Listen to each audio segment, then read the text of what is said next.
Hey, friends. Before we get into it today, I just want to say that, as always, if this episode resonates with you or if someone you know has been carrying that quiet, confusing grief, then send it their way. You never know who needs this exact conversation. So let's get into talking about something that we don't always feel comfortable sharing with other people. The grief that feels like it doesn't belong to you, like you're not sure if you've earned it. I spoke about this briefly, I think in one of my first episodes, how a friend of mine lost like an acquaintance, and they were saying that because they weren't very close, they felt like they didn't have the right to grieve. Maybe someone passed away and you didn't know them very well. Maybe it was your friend's mom or an old teacher, someone you only met a couple times, the childhood neighbor, and it still hits you. You feel off, you cry, you get that weird ache in your chest, and then you feel guilty. You wonder who you are to feel that way. The thing is, you don't need permission to grieve. It's not a transaction. It doesn't matter if you only knew them for X amount of years or days even. Grief doesn't care about your calendar. It doesn't care how long you knew someone. It's about meaning. It's about resonance. Sometimes it hits you because someone's death reminds you of your own losses. Sometimes it's because that person represented something important to you. Sometimes it's the way they passed. It could have been sudden, painful, or tragic. And sometimes it's because you saw yourself in them, or who you used to be, or who you once loved. And sometimes it's just because you're a deeply feeling human being and something opened up inside of you. That's not something to apologize for. That's not a weakness or being too sensitive. That's your humanity showing. This has happened to me a few times. Most recently, a neighbor of mine, last year I found out they passed away, and I hadn't seen them in a really long time. Her and her partner and I would have like really good talks just kind of out in the neighborhood. They're like really social people. And so I would see them out and about. And I didn't know she passed away. I found out probably about 3 months later. And the next day after I found out, she was very young and kind of like the epitome of health. And she just died sitting at her kitchen table. So I saw her partner and he told me about it. And the next day I was on my way to work, and I don't drive. I ride a little electric scooter and I listen to my music. And this song came on just kind of on shuffle. I'd never heard this song before, though. It's when your playlist ends and then it just plays random shit. So this song came on and it's all about appreciating your life and the people that you share your life with. And I lost it. Just bawling my eyes out on the way to work. And I got to work and I kind of was like, I can't be here. I need to go home. I just found out my friend died 3 months ago. And I felt kind of silly because clearly we weren't super close if she had passed 3 months prior and I had no idea, but I just hadn't seen them. But the little amounts of times we spent together, we had such deep emotional conversations, and both of them are super just loving, caring people. And she was a light in the world. She really, truly was.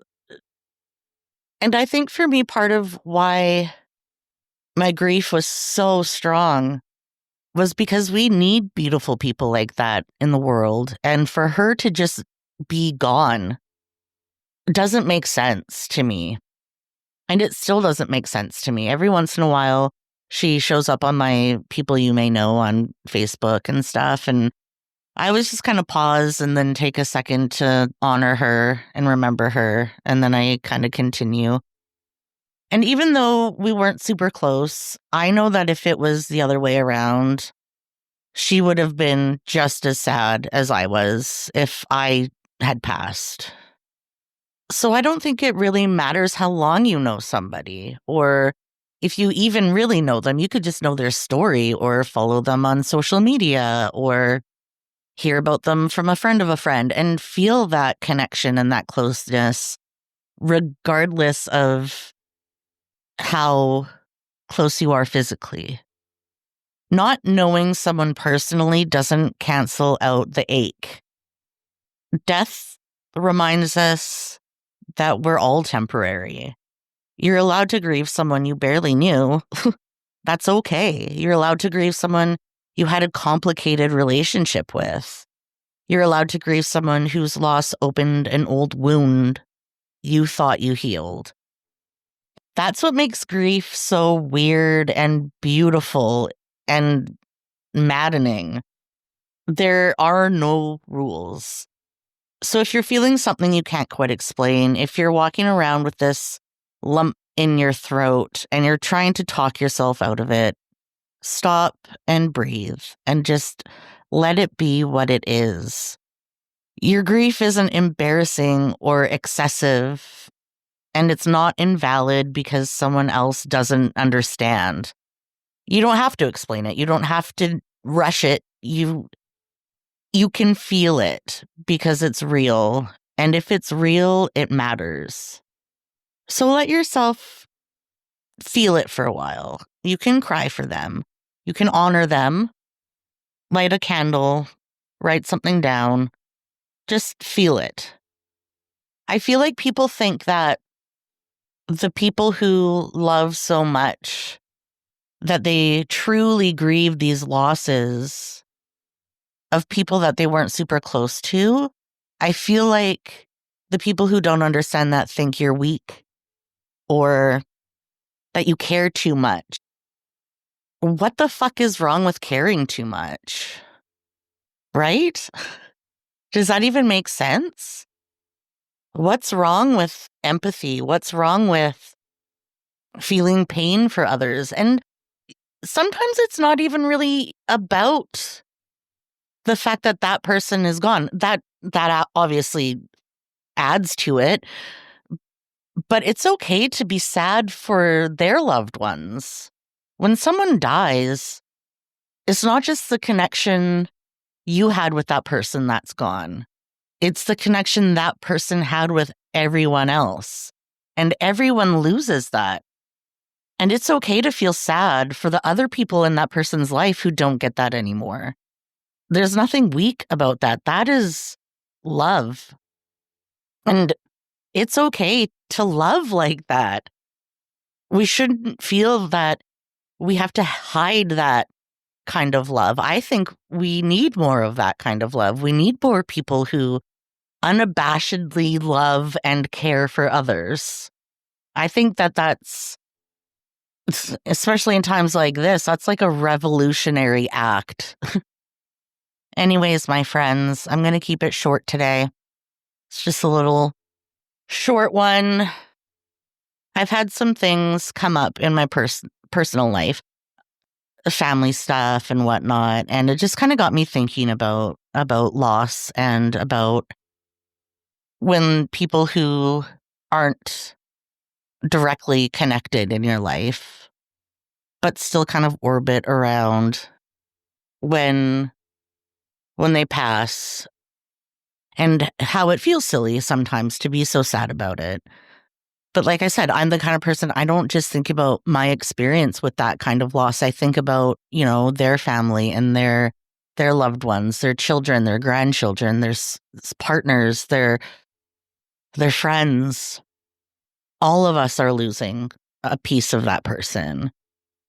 And I don't think that it's fair to gatekeep sadness. Just a thought.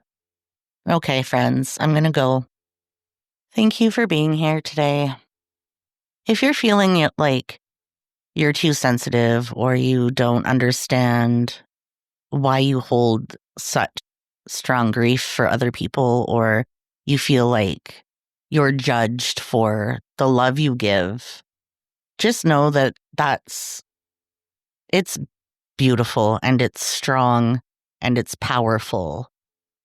And at the end of the day, when it's your time and you need to go, people are going to remember how much you loved others. And I think that's all you need to know. That's your legacy. You loved.